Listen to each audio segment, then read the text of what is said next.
Hello friends, स्वागत है आपका अपने चैनल में। आप किसी भी कोर्स के, किसी भी ब्रांच के या किसी भी सेमेस्टर के स्टूडेंट हो, आपके सबके लिए ये वीडियो बहुत फुलफिल होने वाला है। क्योंकि जब आप अपने एग्जामिनेशन टाइम में सेंटर पर एंटर करते हैं और सेंटर के बाहर निकलते हैं, उसके बीच आप ऐसी छोटी छोटी गलतियां करते हैं जिसकी वजह से आपके रिजल्ट्स में यूएफएम आते हैं और आपको पता भी नहीं चलता। और जब फाइनल आपके रिजल्ट में अनफेयर मीन्स लिख के आता तब आप परेशान होते, आखिर मैंने ऐसा किया क्या था। तो इस वीडियो में मैं उन सारे टॉपिक को क्लियर जो है वो कवर करूंगी जिससे आपकी यूएफएम ना लगे। वो छोटी छोटी सी बातें हैं जिसको आपको ध्यान में रखना है। आप आराम से जा करके अपना पेपर दीजिए, कोई पेपर में डिस्टर्बेंस नहीं होगा, आपका रिजल्ट भी पूरी तरह से क्लियर आएगा। तो पहले एक छोटी सी रिक्वेस्ट है कि अगर आपने चैनल पे पहली बार विजिट किया तो चैनल को लाइक करिए, सब्सक्राइब करिए, शेयर करिए और बेल आइकन जरूर दबाइए। तो चलिए चलते हैं वीडियो की तरफ।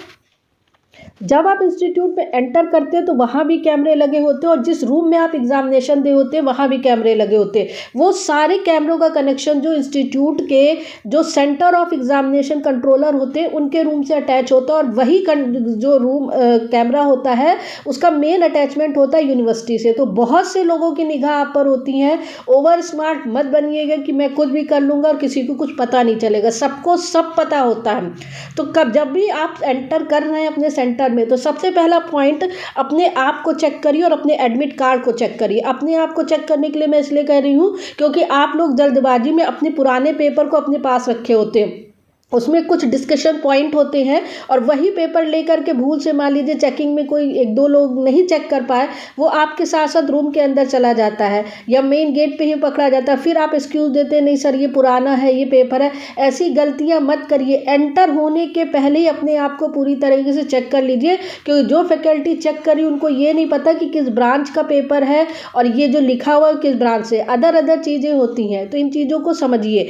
सेकेंड पॉइंट मैं करूँगी कि अपने एडमिट कार्ड पे कुछ मत लिखिए, ना पेंसिल से ना पेन से। आप लोग पेंसिल से लिख देते हो, फिर कहते हैं कि अरे इसको इरेज कर देंगे हम बाद में, और वो एडमिट कार्ड आपके रूम में जाता है। तो ये सब छोटी छोटी चीज़ों से आपके फ्लाइंग स्क्वाड वाले होते हैं, जो ऑब्जर्वर होते हैं, वो देखते हैं, फिर आप फिर वही एक्सक्यूज़ देना चालू करते, भूल से आ गया सर सॉरी। ये सब चीज़ें मत करिए।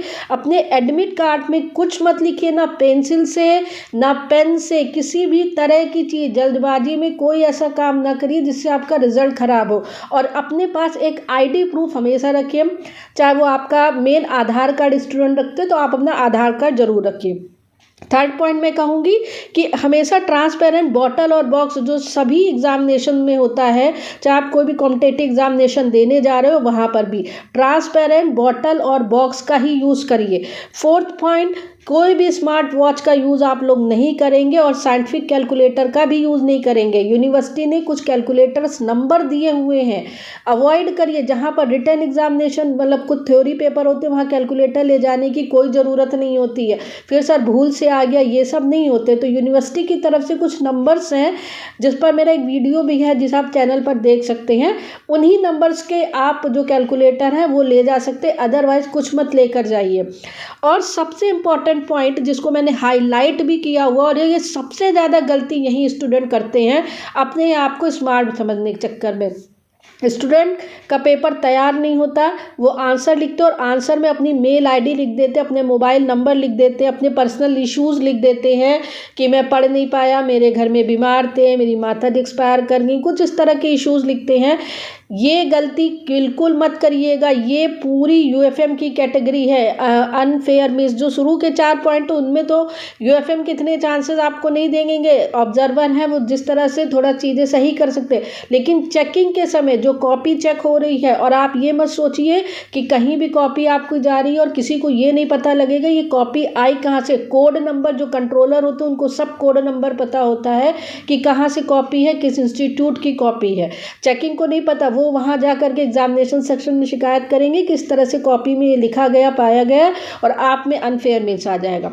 तो प्लीज़ एक रिक्वेस्ट है कि किसी भी तरह का मोबाइल नंबर, कोई भी पर्सनल इशू, किसी भी मेल आईडी मत लिखिए, केवल आंसर ही लिखिए, जितना आता वही आंसर लिखिए। और अगर आप कोई रफ वर्क कर रहे हैं तो आंसर लिखने के बाद उस रफ वर्क को कट कर दीजिए, क्योंकि ऑनलाइन कॉपी चेकिंग में जब स्कैनिंग होती है तो जो कोशिश करिए कि डार्क पेन और पेंसिल का यूज़ करिए, फिगर के लिए डार्क पेंसिल्स का यूज़ करिए, क्योंकि जब ऑनलाइन में स्कैनिंग के बाद कॉपी आती है तो वो थोड़ा सा लाइट हो जाती है, तो चीज़ें समझिएगा।